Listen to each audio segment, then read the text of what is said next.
We are out and about. It is New Year's Eve, so Happy New Year to you. Because if I imagine right, we won't make it. We will fall asleep. But anyway, gang, we'll give it a shot. Anyway, we are out, and hey, we just found a New Year's Eve buckle. So, yeah, we're out hitting a couple of the old super secret spots, see what's been missed, and going to try and listen to some of the lower tones again. So, anyway, gang, stay tuned. Alright, gang, well, we have a deep one. It was about 8 inches deep. And, by the way, safety note, don't hit your foot with the shovel. Anyway, yeah, about 8 inches deep. We have got a nice button. And I really cannot wait to get this sucker home and cleaned up. Because there is some sort of design on it. Oh, it can't be a George Washington inaugural. No, I don't think so. But that would be exciting though, wouldn't it? But anyway, gang, this rang up rather high. I thought we were going to for sure have a large set. But you know what, gang? I'm tickled just the same with this button. Anyway, you'll see it again. Hey, a New Year's Eve button. Alright, gang, stay tuned. Alright, gang, Happy New Year. We are out and about, and it's actually fairly warm. We're above 50 now. I think the forecast was only 450, but hey, I'll take whatever we can get. Speaking of which, it looks like we have just got a smoothed out copper. From this, I can't really see any kind of detail. But, who knows? We'll take it home, get her cleaned up, and see if we can make anything out of it. I'm in my super secret spot that I found that Jersey copper. Hey, last year. Anyway, gang, stay tuned for more. Alright, gang, now we have a New Year's Indian set. And I think this is about as clean as I want to get it out here. And but you guys will see it again. And stay tuned for, hopefully, the date. Unfortunately, the front looks a little smooth, but we'll take it home and clean it up. Alright, gang, stay tuned. Alright, gang, well, out in the field here, this was rather shallow, and I was almost thinking it was going to be a shotgun shell, and it was because it was ringing up kind of low. It was only ringing 60, and when it came out of the ground, I had that. Uh-oh, son, let's go over here. I had that, and I thought, wow, that rang up low for an Indian head. And then I figured out why. Voila. It's not an Indian. That there is a flying eagle. So, alright, gang, well, today is really shaping up. So, what a way to start the new year. Now, if we can just pluck a little bit of silver out, hey, that would be wonderful. Alright, gang, silver! Well, okay, not exactly what I was hoping for, but yeah, we got a bit of a handle to a spoon, fork, knife. I'd say probably a spoon, the way that shaft goes up and narrows. But there we are. Alright, gang, stay tuned.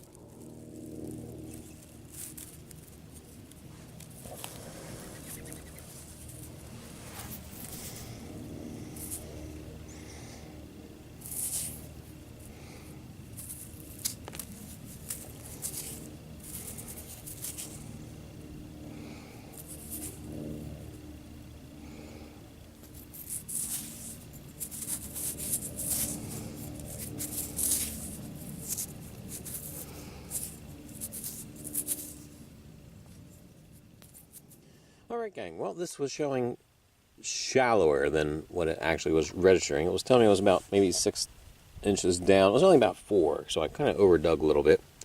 Anyway, surprisingly enough, with all the other targets I have been recovering, this here is the first button I found.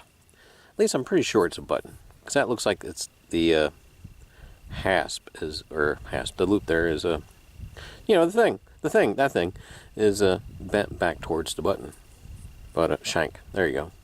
Hey, the brain decided to kick in. First time for the new year. Anyway, gang, anyway, yeah, like I said, that's the first button I found here. The targets are starting to slow up a little bit as I'm getting further away from the site. But I'd rather do the field anyway. So, all right, gang. Stay tuned for more. It's not in this hole. This little target was like right in the side, like right here. Like, yeah, I dug way past it. Anyway, gang, it happens every now and again.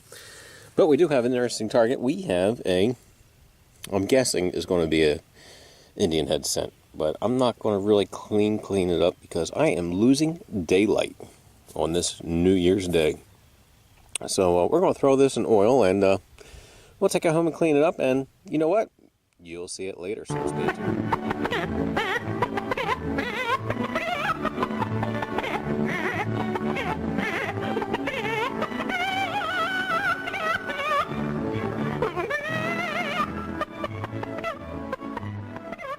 Alright, gang, hey, just a quick wrap up from the other day's hunt. Well, yesterday.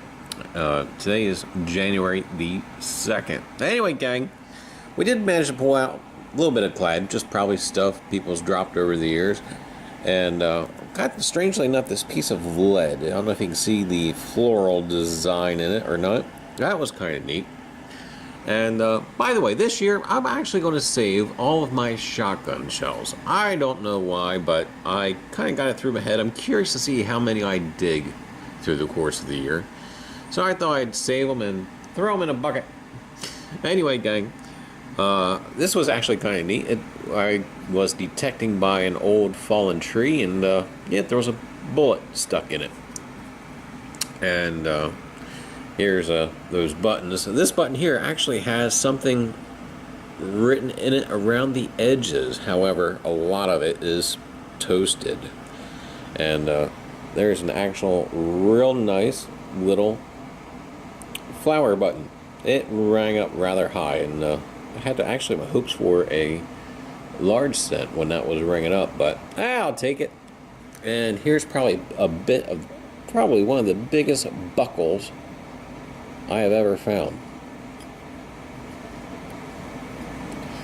But well, that's pretty cool. And here's actually a musket ball. And where are we at, gang? Oh, here we go. I haven't really cleaned too much of this. A lot of these are toasted where we're so actually close to the bay. I believe this was 1880 something. I forget. I did manage to pull a date off there. Oh, you guys can see it. Was that 1876? I can't quite make it out. But anyway, gang. And this was actually kind of cool. I did spend a little bit of time on this. What has got me kind of a little bit intrigued is if you look closely, now this scent has disintegrated. It looks like it would have been 1886. However, this may have been stamped over because just on the other side of the 8, you see a 7.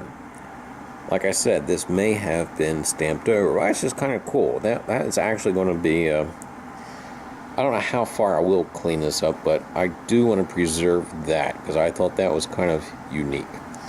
But anyway, and here's the flying copper. I did manage to get a date off it. I don't know if you folks can see it on there or not. I believe it was 1858.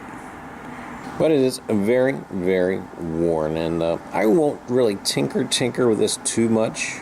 I may try to spread out the residue a little bit and kind of scrape it along, but man, I'll hang on to this for a while.